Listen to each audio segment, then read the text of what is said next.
I've begun to see in the New York Times and the Telegraph, there's this discussion of, well, the Ukrainians haven't done very well. We've given them enormous support, and they just don't seem to be able to do it.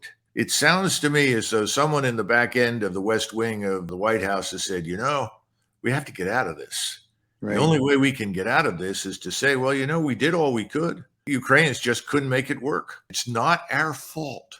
That's where I think we're headed right now. Well, you and I have talked for more than a year now that the Biden administration doesn't have an off-ramp. Maybe they're starting to build one, as odious as it is to them, to recognize reality. Well, it looks a lot like the end of Vietnam.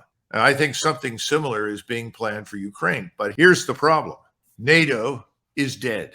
It's a comatose patient. And the only thing the White House can do is give the heart patient a haircut and a shave. What have we learned from this entire exercise? NATO isn't NATO at all.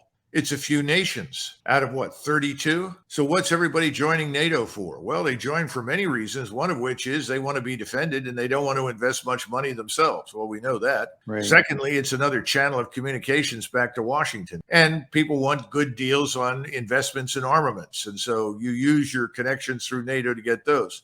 But NATO itself is crumbling because we can't get it done. We've invested everything in Ukraine, and we have constantly insisted that victory was not only inevitable, but absolutely essential because Russia and Putin are evil incarnate. How can you possibly make peace with Putin and Russia? Well, all of that is going away. And the Europeans have figured it out. We have a long way to go. But if you look at the polling data that's come in from Germany, for instance, the Germans have turned decisively against this war. And I think the Germans, by the end of the year, are going to be fundamentally, throughout, completely anti-American. And that is tragically the real outcome of this entire exercise. I mean, if you do what the Americans say, what happens to you? Your economy is destroyed. Your standard of living drops. You're joining a war you don't need to fight against a country that really isn't your enemy. That's one hell of a summation. But I think as months go forward, we're going to see more and more people reach that conclusion.